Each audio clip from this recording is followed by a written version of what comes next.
Imagine reading a sweeping proposal to solve climate change, global poverty, and geopolitical conflict. And literally the very first step of the plan is to completely abolish the human family. Oh, wow. Yeah, just right out of the gate. And I think the second step is to dissolve every single country on Earth, Yeah, right? exactly. Just completely wipe the slate clean. Welcome to today's deep dive. We are exploring a highly provocative, deeply systemic critique of modern society. It was written by an author named Swething back in February 2023. Right. And the title of this piece is The Best Way Forward for Mankind, Changing the Traditional Production and Life Mode. It's quite a mouthful, but it really sets the tone. It really does.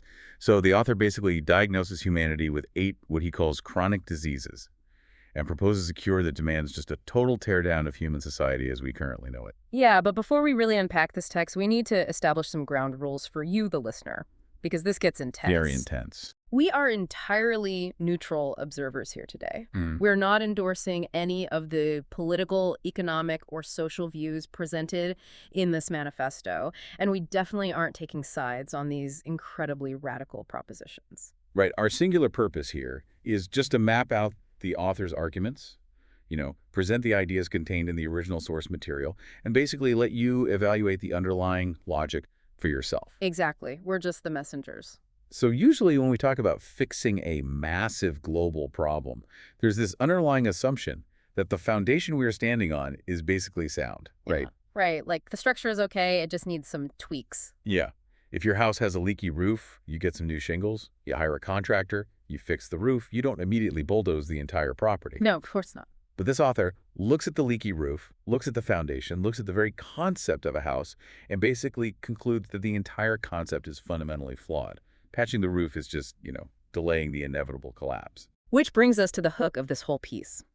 The author claims that everything we currently rely on to fix the world, so our rapidly advancing technology, our laws, our moral frameworks, even our economic policies, they are completely useless against our current crises. Useless. Like all of it. All of it. The text categorizes them as merely treating the symptoms of a terminal disease rather than fighting the disease itself. Okay, so to understand this radical cure, we first have to understand the author's diagnosis of the disease. And that diagnosis centers entirely on a massive structural analysis of how human beings consume resources. Right, the sheer scale of it. Over 7 billion people on Earth. Yeah. Okay, let's unpack this. If Earth is a bank account, humanity isn't just living off the interest. We are rapidly, aggressively draining the principal. The author argues that human beings are fundamentally consumers of resources, not creators.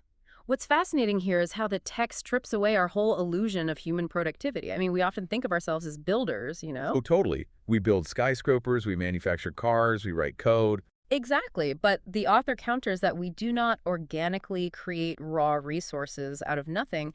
We merely extract, process, and use up what the Earth has generated over billions of years. We're just converting it. Right. We are taking existing biological or mineral capital and converting it into waste and, temporary utility.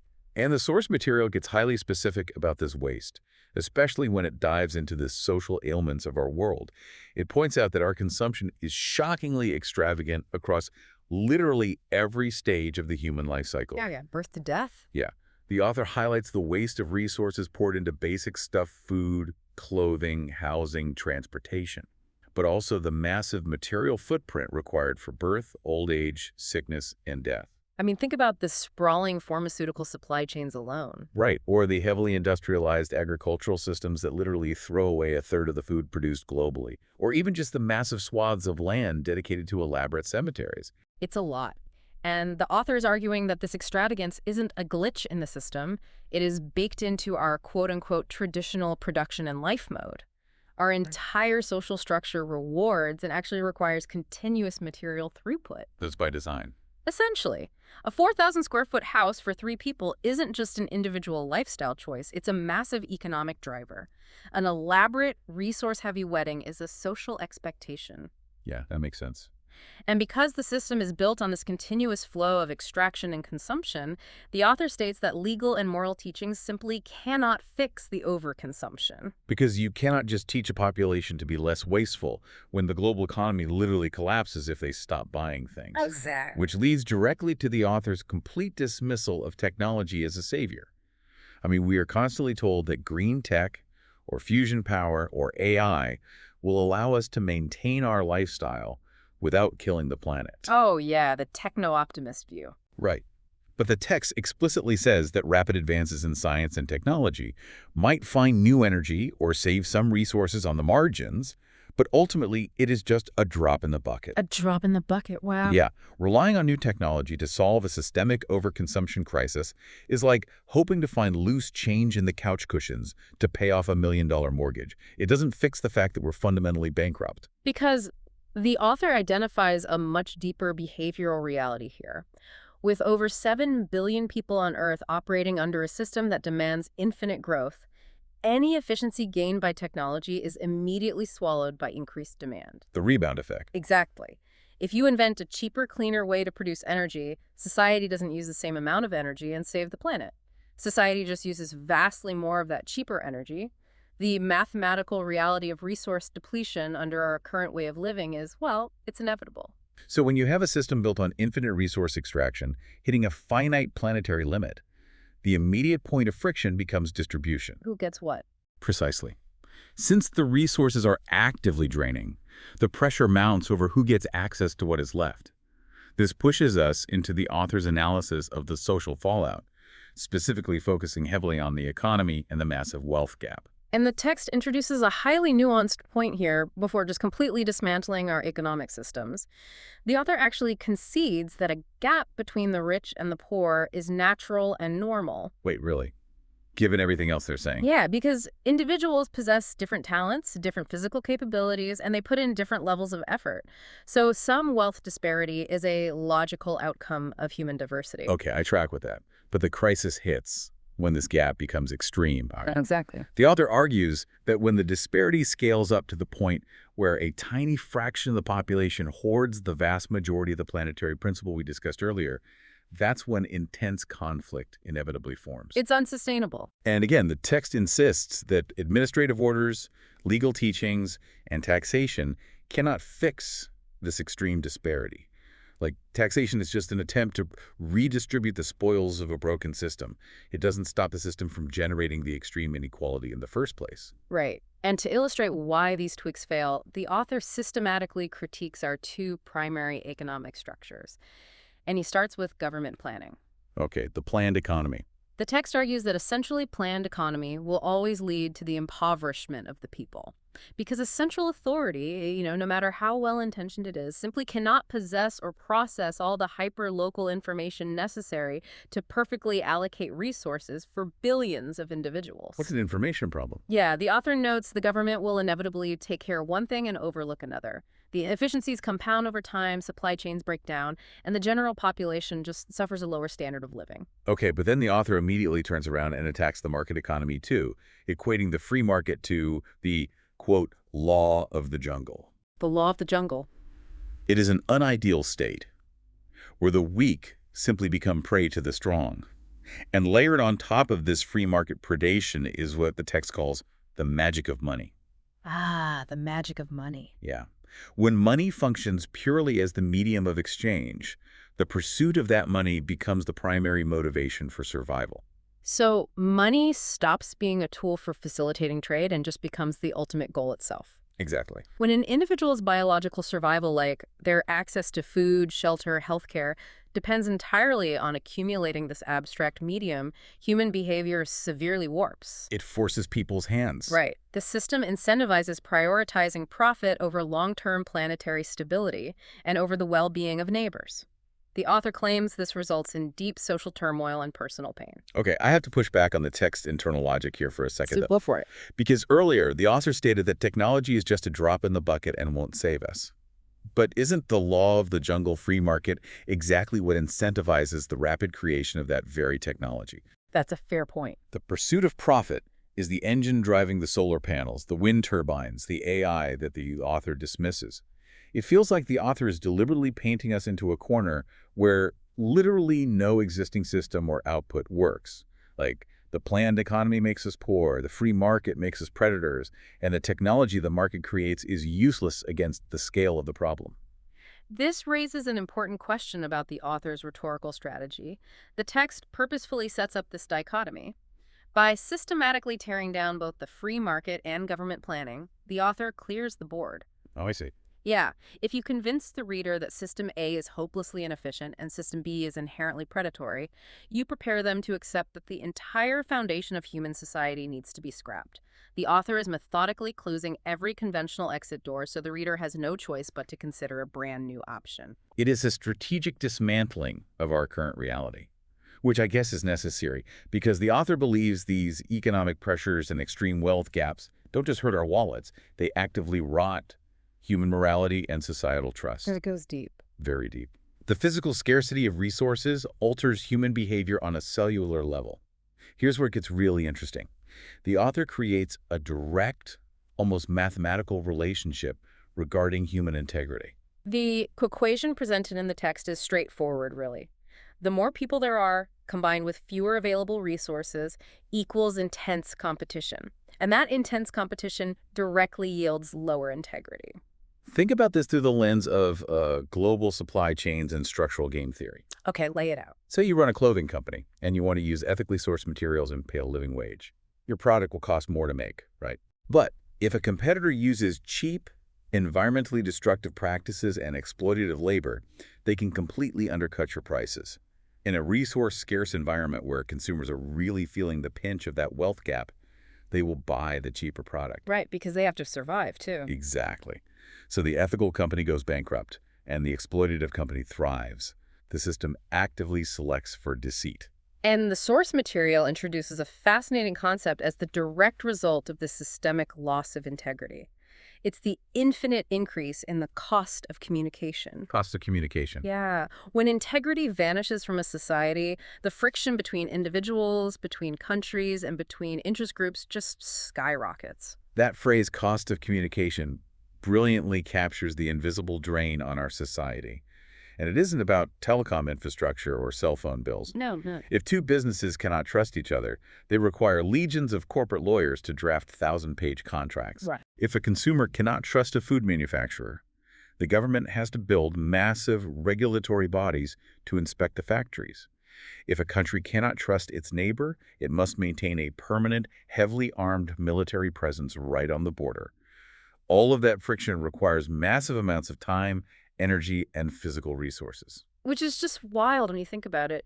The text points out that this infinite increase in communication cost actively harms social stability and is deeply detrimental to resource conservation. We are burning through the Earth's remaining principle just to manage our profound distrust of one another. That is so bleak. It is. We are mining metals and burning fossil fuels to build security cameras, weapons, and bureaucratic infrastructure that just wouldn't be necessary in a high-integrity environment. Which naturally introduces the author's next two chronic diseases. We have official corruption and slothful government, followed closely by ethnic and national conflicts. Right, the dominoes keep falling. If everyday people are forced to abandon their integrity just to survive the intense competition, the people who actually hold the levers of power are incentivized to hoard on a much more massive scale. Exactly. And the author views corruption not as an anomaly of a few bad actors, but as an inevitable feature of the system. The text explicitly states the traditional production and life mode are fertile soil for corruption. Fertile soil? Yeah. Imagine the current economic system as a massive game of musical chairs where the central planner or the free market keeps removing chairs. Okay. Government officials, realizing the music is eventually going to stop, use their administrative power to permanently bolt their own chair to the floor. They secure resources for themselves because the system is constantly telling them scarcity is coming. And scaling that logic up to the global stage, the author argues that ethnic and national conflicts are rooted in this exact same resource competition. It's simply layered with ideological differences to justify the hoarding. To make it sound noble. Right. Because of this structural competition, huge military expenditures simply won't be reduced, and wars become entirely inevitable. The causal chain is bleak, honestly. Resource scarcity breeds a massive wealth gap, which destroys integrity, which causes communication breakdowns and massive societal friction, which leads to government corruption and ultimately war over whatever remaining resources are left. So the author has spent the entire text establishing that laws, taxes, morality, tech, free markets, and planned economies all fundamentally fail to cure these chronic diseases. They're all off the table. Having diagnosed the traditional production and life mode as terminal, the author finally prescribes the alternative. And here we go. The text states that the best plan forward is to replace our current mode of existence entirely. The proposed solution is described as a full replication and copy of the, quote, 1,000-year world of the kingdom of heaven. Which sounds very theological. It does. But setting aside the theological phrasing, the text provides a concrete earthly model for this, which it calls the second home created by Life Genuine. And just to clarify for the listener, Life Genuine is referenced in the text as both a philosophical framework and an actual physical collective. The author claims this second home is not a theoretical utopian dream, but a successful experience that has been actively practiced and tested for 15 years. But the specifics of how this second mode actually operates, it is a massive leap from anything we consider normal. The first mandate is that human beings will no longer enter into the institution of marriage, nor will they create traditional families. That is a huge one. The family unit is abolished entirely and replaced by the program of the second home. If we connect this to the bigger picture, you can really see the utopian structuralist approach at work here. The author is analyzing why individuals hoard resources in the first place. Right. People generally do not aggressively hoard wealth for strangers. They hoard resources to protect themselves, their spouse, and to guarantee an inheritance for their children. The nuclear family is essentially the primary engine of private property and multi-generational resource accumulation. Wow. So by abolishing marriage and the traditional family structure, the author is attempting to mechanically sever the biological and social incentives to hoard wealth. Exactly. If an individual does not have biological children relying solely on their personal bank account, that drive to accumulate millions of dollars just evaporates. If there is no spouse to build an exclusive private estate with, the demand for massive, resource-draining single-family homes disappears. And the text suggests a communal approach to child rearing and living, basically decoupling biological parentage from resource provision. That's wild. And the second major mandate applies this exact same logic to geography. Countries will entirely disintegrate. The text calls for an end to all borders and nations, replacing them with global cooperation and absolute resource sharing. Because a country, in the context of this critique, is just a macro family. Well, that's a good way to put it. It is a large group of people drawing an arbitrary line in the dirt and declaring that the resources beneath this dirt belong exclusively to their kin, and they will use lethal military force to prevent outsiders from accessing it. Dissolving countries is the author's mechanism for forcing a global, equitable distribution of resources. You eliminate the law of the jungle by eliminating the competing tribes entirely. Which naturally eliminates that catastrophic cost of communication on a national level we talked about. Without nations, there are no standing militaries burning through fossil fuels, no border walls consuming concrete, and no trade tariffs artificially inflating the cost of basic goods. And the text outlines further structural changes to support all of this. Population growth will be strictly managed to remain lower than Earth's regeneration capacity, which finally allows the planetary bank account to replenish its principal. Furthermore, people will flow around the world designedly. Designedly. This concept of global flow envisions a transient population. Instead of putting down permanent resource hoarding roots in one city or one privately owned plot of land, individuals move dynamically based on the needs of the global community and their own personal development. So the ultimate goal of all these mandates is to reach a state where everyone owns nothing yet owns everything. Right. So what does this all mean? The logistics basically imply a society built entirely on access rather than ownership. You do not own a personal vehicle that sits parked and useless for 22 hours a day. You have access to a communal fleet whenever you need to travel. You don't own a kitchen filled with appliances you barely ever use. You access communal dining. It is a vision that requires a fundamental rewiring of what we consider human nature. Utterly. The author is suggesting that our selfishness, our lack of integrity, our corruption, and our wars, they are not inherent, unavoidable human traits. Rather, they are rational adaptations to an incredibly toxic system. Yeah. If you change the underlying system, if you remove the scarcity and the mechanisms of hoarding, you actually change the behavior of the human. We really have journeyed from a highly relatable mathematical diagnosis of global overconsumption and extreme wealth gaps, all the way to a wildly radical proposition of a borderless, family-less society. This deep dive really forces a profound reevaluation of the structures we just completely take for granted. I mean, even if you entirely reject the author's utopian vision of abolishing families and dissolving countries, which, let's be real, is a colossal paradigm shift to ask anyone to accept, the text still serves as an aggressive mirror. It does. It challenges you to consider how deeply intertwined our most basic human institutions are with the global resource crisis. It demands that we ask whether our current systems can actually be regulated and tweaked to save the planet, or if they are intrinsically designed to consume it until there is nothing left. And as a quick reminder to you listening, we are not endorsing the second home or the dissolution of modern society. No, absolutely not. Exploring these extreme perspectives isn't about adopting them wholesale. It is about using them as a whetstone to sharpen our own critical thinking. Because sometimes it takes looking at a truly radical alternative to really recognize the invisible architectures that govern our daily lives. And when you view the world through this lens, the headlines about wealth inequality, border disputes, and climate change, they stop looking like separate issues and they start looking like symptoms of the exact same systemic disease. As we wrap up this deep dive, I want to leave you with a final thought to mull over based on the author's critique.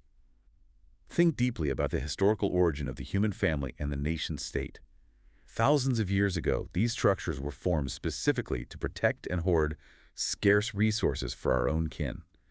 They were survival mechanisms against a very harsh world. Right. If that historical premise is true, is it possible that the very institutions we rely on for love, identity, and security today are actually the primary engines accelerating our global resource depletion?